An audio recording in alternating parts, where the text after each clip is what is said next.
parole est à Madame Ségolène Amiot pour le groupe La France Insoumise.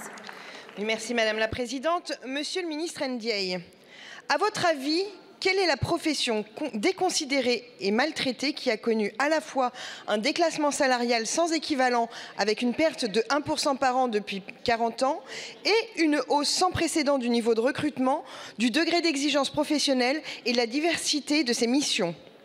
Ce sont les enseignants et enseignantes, bien sûr. Enseignants qui sont parmi les plus mal payés de l'OCDE et dont les classes sont les plus chargées d'Europe.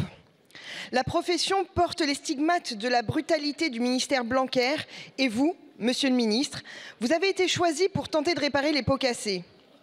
Choisi pour ce que vous incarnez, mais sans que le moindre détail du décor n'ait été changé. Ce décor, c'est celui d'une logique néolibérale en marche forcée depuis 2017.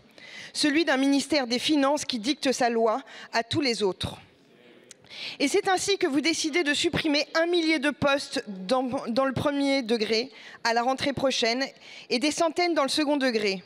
Ainsi que vous vous asseyez sur la promesse du candidat Macron de revaloriser sans condition de 10% tous les enseignants en janvier 2023. Alors, monsieur le ministre, je vous le demande. Comment allez-vous ramener les syndicats autour de la table des négociations si vous n'avez que des fausses promesses et des polices privées, comme à Clichy-sous-Bois, envoyées pour casser du prof à leur offrir? Je vous remercie. La parole est à Monsieur Pape Ndiaye, ministre de l'Éducation nationale et de la jeunesse. Merci Madame la Présidente, Madame la députée Amiot. Le budget du ministère de l'Éducation nationale augmente de 6,5% cette année. C'est une augmentation inédite. Voilà pour ce qui concerne les chiffres globaux de ce ministère qui vont permettre une hausse de rémunération des enseignants.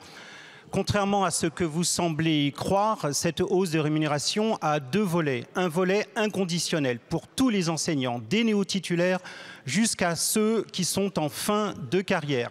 Et puis, en effet, un volet assorti de missions nouvelles, facultatifs, pour celles et ceux qui choisiront de s'engager dans cette voie.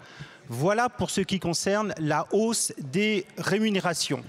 Vous faites allusion à une réunion technique qui a été interrompue hier par les syndicats, ce qui est regrettable, mais ce qui ne remet pas en cause les négociations que nous avons avec eux depuis le 18 janvier. 50 heures de négociations jusqu'à présent et elles vont se poursuivre.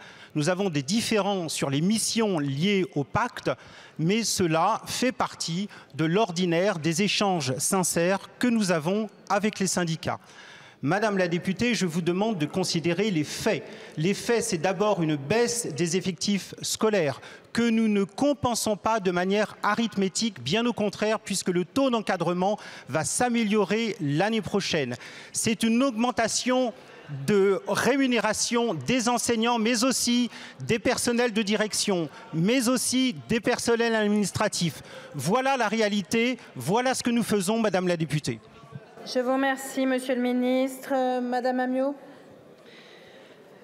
Monsieur le ministre, vous n'entendez pas, ou plutôt vous n'écoutez pas ce que vous demandent légitimement les enseignants. L'égalité salariale entre les hommes et les femmes. La revalorisation salariale ambitieuse et sans contrepartie de tous les personnels. Les moyens nécessaires pour instruire dignement nos enfants. Monsieur le ministre, actuellement, vous êtes en train de grossir les rangs des manifestants de ce jour et de la semaine avec les enseignants et les enseignantes qui sont légitimement en colère et qui demandent aujourd'hui bien plus que le retrait de cette réforme des retraites. Je vous remercie, Monsieur le ministre. Madame la députée, je pense que vous feriez mieux de vous intéresser précisément et sérieusement aux réformes entreprises pour l'attractivité du métier de professeur, plutôt que d'inciter nos élèves sur un réseau social douteux à bloquer les établissements au mépris de la loi.